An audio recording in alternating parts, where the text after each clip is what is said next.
On came a bit too early.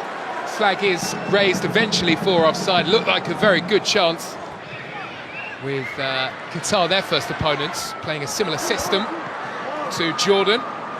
This was a game that they were very eager to play.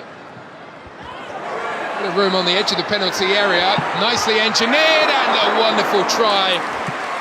Blazed over the top, but only just by Granit Xhaka. Doy right to the heart of the move, skillfully worked it. Bolo looking for Manzambi. Was a pathway to goal there, but the ball didn't quite reach. And he wasn't able to get away. Bolo onto Manzambi again, and this time they will connect. And this time he drives towards the corner. And it could so easily have been for the opening goal, but for a big hand from Abu Layla. Had 6 attempts to Jordan's 1.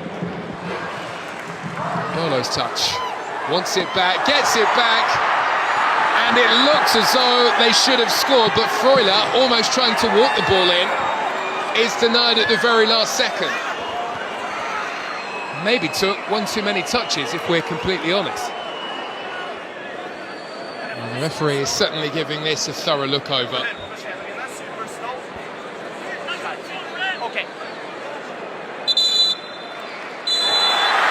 And it's a penalty for Switzerland for the foul on Remo Freuler.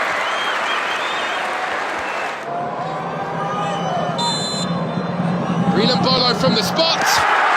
Scores pretty easily for Switzerland, who take advantage here.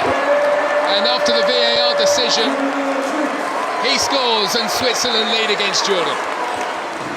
Very coolly done. Waiting for the goalkeeper to make his move. Although they will run into Manzambi. That is a loose pass though, and this is a big chance, and probably it should have been converted. Ivan Vogel with a brilliant save to make sure that Switzerland stay on top. But that is a major let-off. And not something that Murat Yakin will be happy to see ahead of the World Cup.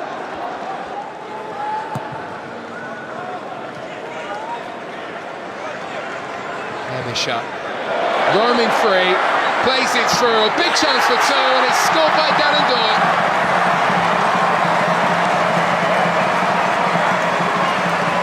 Well, it's a goal that comes straight after the drinks break, and Jordan switch off, and maybe this will be a big lesson ahead of the World Cup, because Switzerland were alert and were ready to pounce, and that is what they do.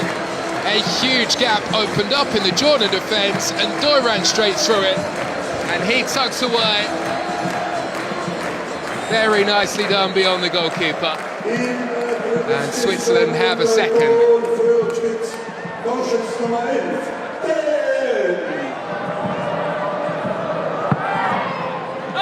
Vargas delivers, and it was a free header.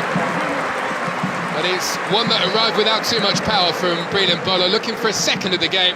Denied by the save of Yazid Abu Layla. I would imagine that Switzerland will make it through the group stage, given the group that they have ahead of them, but it's when they do come up against the likes of Portugal, how they will then behave.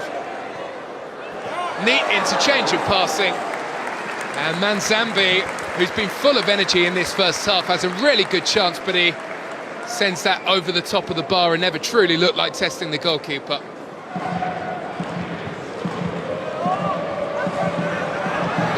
Looking for another before the half-time whistle, and it's a big wag of the finger in terms of a penalty decision from the referee. The big question is, did Bolo kick the trailing leg, or was it the other way round? And the answer to that is it was defender on attacker, and it will be another Switzerland penalty. And on the stroke of half-time, Granit Xhaka makes no mistake, and makes it Switzerland 3, Jordan 0.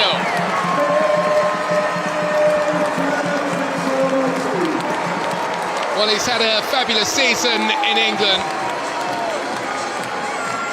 and he is leading his team admirably here. Going to get to around about the 60-minute mark, and you're going to have forward players who need to come off. That is another golden opportunity, a third in the space of 4 minutes for Switzerland. Bit of of a punch back here from Jordan, who've won themselves a corner.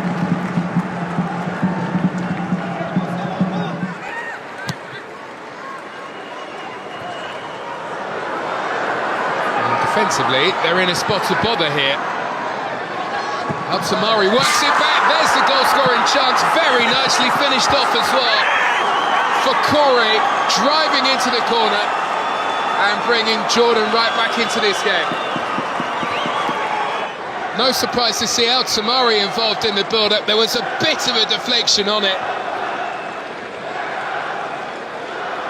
And I very much doubt the goalkeeper, through the crowd of players, could see much of that at all. For Corey's strike, Switzerland 3, Jordan 1. Sent back into a dangerous area, but the only player waiting there is Ricardo Rodriguez. Is a loose touch, a touch that has allowed the Swiss in.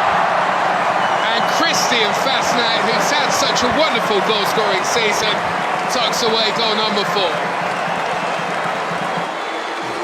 Well, they move it back to front in a matter of seconds, but it's a big error at the back by Jordan that allows them the chance.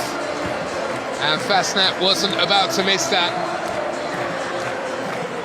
And the Swiss picking up some pretty good rhythm ahead of the World Cup, which is only 11 days away.